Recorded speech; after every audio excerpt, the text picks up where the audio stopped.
The French Academy for Underprivileged Children was a staple in Paris for many years. It was a charity organization that sought to provide poor children with tutoring and various extracurricular activities for free. However, it was also very near to the downtown loft of Cécile Vil Ene. Despite her most recent failures, Cécile's father, Victor Vil Ene, CEO of Vil Ene Industries, had granted his spoiled daughter an opportunity to manage various franchises and to even open up Vil Ene boutiques of her own. Naturally, this beautiful exterior of the academy made it a natural choice. "How much for the building?" she asked impatiently, interrupting the private tour of the building she'd been granted. The administrator chuckled to himself. "I'm sorry, but the building is not for sale, Miss Dash."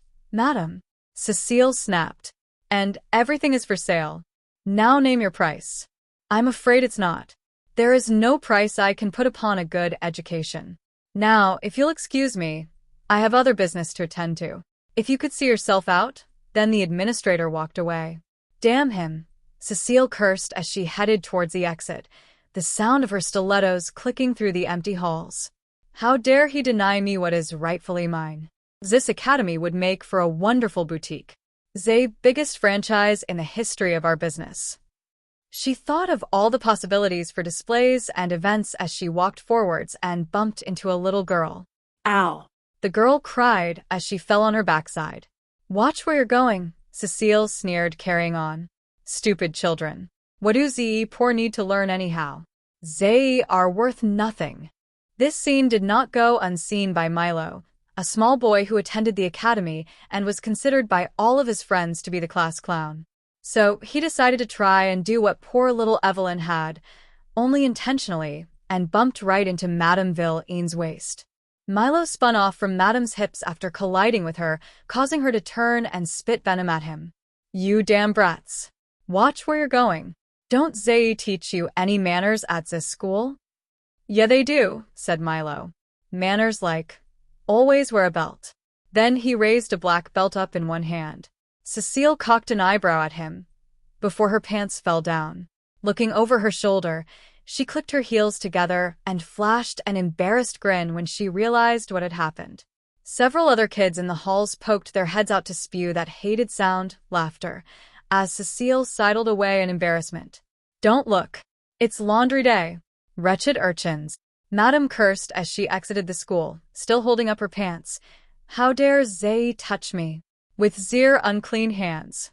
Those disgusting little rats. I swear I'll dash." She stopped before a bulletin board and noticed a paper that said School-Wide Sleep Study. Reading further, she discovered that it was taking place tonight. A sleep study? Madame pondered this idea.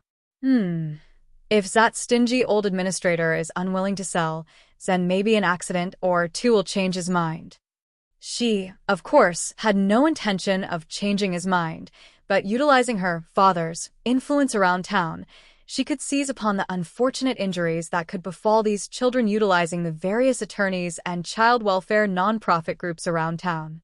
Nobody wanted to see kids hurt, and painting that sort of nasty image in the public's mind would cause a massive backlash. It would no doubt ruin the academy and their stubborn administrator.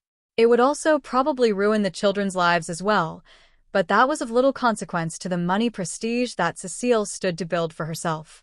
And so, with this wretched plan in mind, she went back to her loft, got changed, and waited for the curtain of night to fall.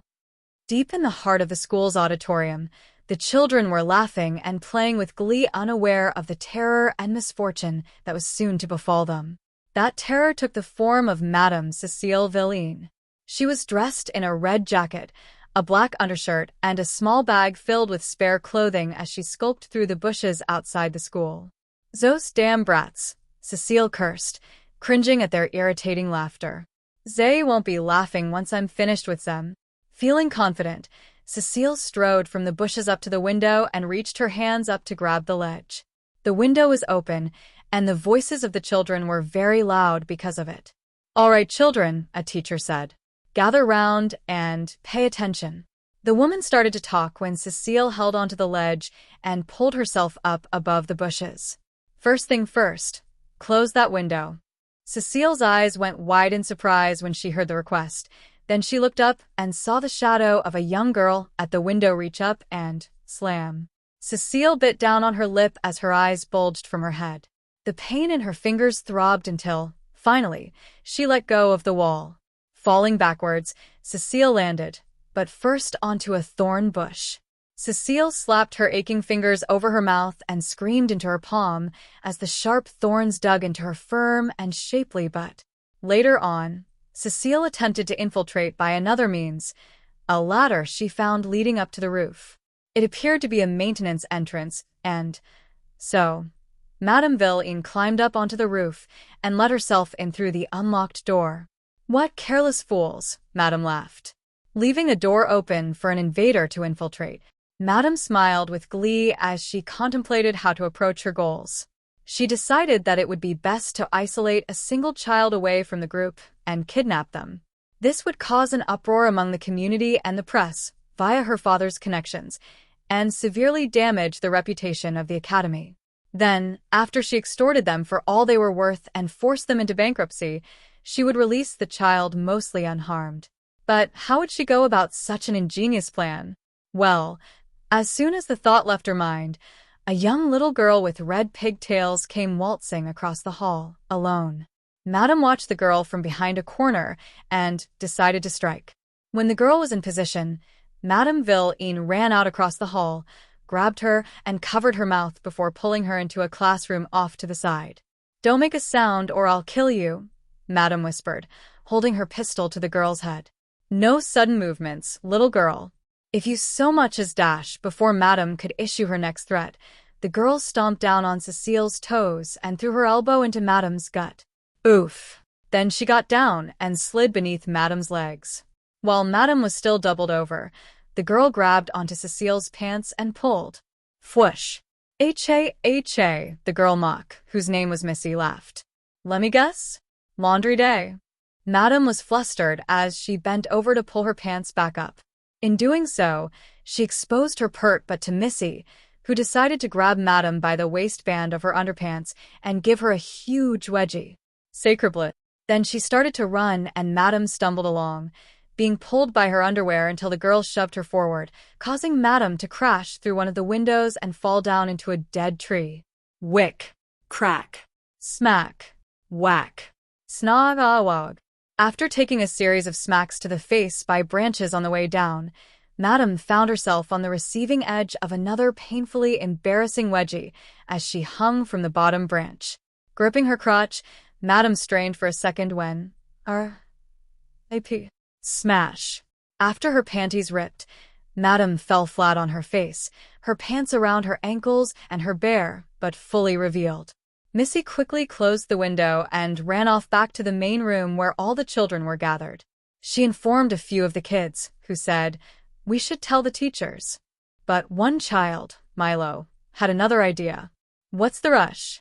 This mean lady came here to mess with us, so why don't we mess with her back?" Meanwhile, Madame Vil Ene had changed her torn underwear and made her way back to the room with all the children. Peering into the room, she noticed that they were all acting calm and normal, including the pigtailed girl. There were no adults about, and Cecile hadn't heard any new commotion raised outside. "How strange," Cecile muttered to herself. "This is unusual for certain, but fortunate nonetheless." Even though she was highly suspicious, Madame decided to stay the course and continue her mission. Besides, she couldn't finish up now, after that brat had humiliated her. So, Madame made her way back up to the maintenance entrance and hustled through the school anew. Back into the building, she took one step into the school and slipped, flinging her feet up in the air and falling flat on her butt, on top of a bunch of scattered and upturned nails. Poink! All the sharp spikes sank into her but flesh at once, causing Madame's face to flush into a bright red color as she bottled up all of her pain. Rolling over to her knees, Madame plucked each nail from her backside as the kids snickered around the corner. "Nice one," the Missy whispered to Milo. "We're not done yet," he said. "In fact, we haven't even gotten started." What Madame didn't realize was that, when she fell, she had also splashed herself in some magnetic paint that the kids had found in the janitor's closet. So she stood back up,